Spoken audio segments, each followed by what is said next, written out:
मुरली महावाक्य है, जड़ों को पानी देना होता है। जड़ों को पानी मिलता है तो बीजों को स्वतः ही ताकत आ जाती है। तो अब समझते हैं जड़ों को पानी देना माने क्या। पहले समझेंगे कि जड़ किसे कहते हैं और बीज माना क्या। ज्ञान अगर बीज है तो योग उसकी जड़।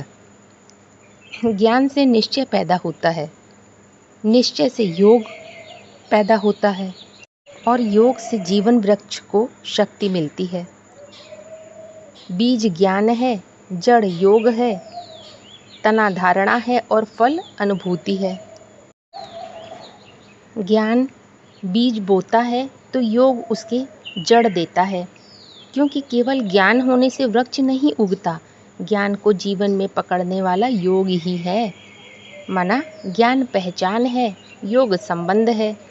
तो पहचान बीज है और संबंध जड़ है, क्योंकि जड़ का काम ही जोड़ना है, मिट्टी से, जल से, जीवन से। योग का अर्थ जोड़ ही होता है। ज्ञान से उत्पन्न निश्चय योग पोषण देता है और जीवित रखता है। तो 2 स्टेप तो सब लोग आराम से कर लेते हैं। माना ज्ञान के रूप में बीज पड़ा, जानकारी मिली, फिर उसके आधार पर संबंध बन जाता है, संबंध जुड़ जाता है, योग भी पैदा हो जाता है। लेकिन जो संबंध बनाया है उसे निभाना भी पड़ता है। तो संबंध निभाना माना ही जड़ों को जल देना। ये काम सब लोग नहीं कर पाते, संबंध निभाने का काम। मुरली में भी यही बात कही गई है। संबंध जोड़ तो सब लोग लेते हैं, लेकिन निभाते कोई बिरले ही हैं। तो इसे उदाहरण से समझते हैं। मान लीजिए किसी व्यक्ति को डॉक्टर ने बताया रोज़ सुबह चलने से स्वास्थ्य अच्छा रहेगा।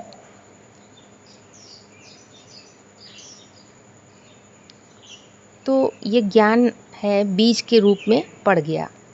उसे ये बात समझ में आ गई कि चलना लाभदायक है, यही ज्ञान है।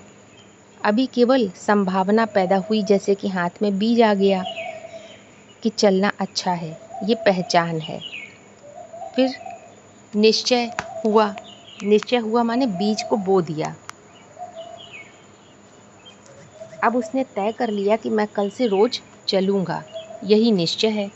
बीज अब जमीन में चला गया।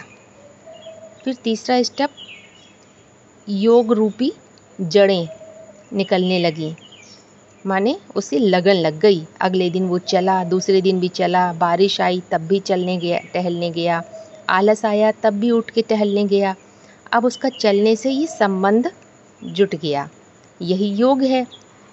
तो जैसे जड़ मिट्टी को पकड़ती है, वैसे ही योग ज्ञान को जीवन से जोड़ता है। केवल ये जानना कि चलना अच्छा है पर्याप्त तो नहीं है, चलने के साथ जीवित संबंध बनाना चाहिए। जड़ों को जल देना माना संबंध निभाना।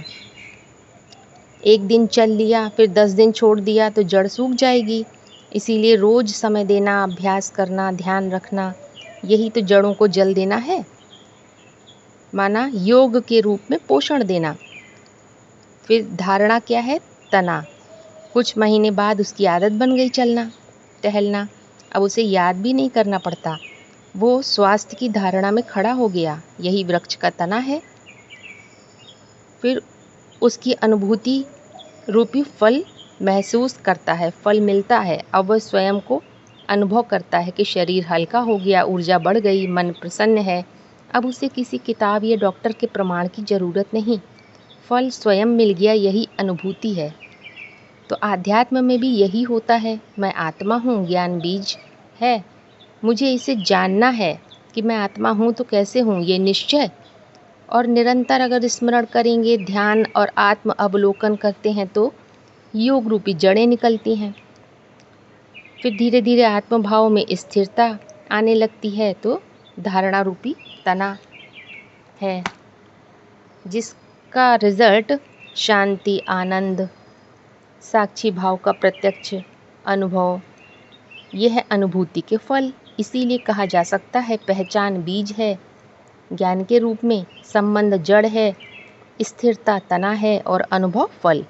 क्योंकि बीज का काम संभावना देना होता है, जड़ का काम उस संभावना को जीवन से जोड़कर जीवित रखना है। बिना जड़ के बीज सड़ सकता है, पर बिना योग के ज्ञान भी केवल जानकारी बनकर रह सकता है। इसलिए योग है सत्य ज्ञान से जीवित संबंध, यही जड़ों को पानी देना है।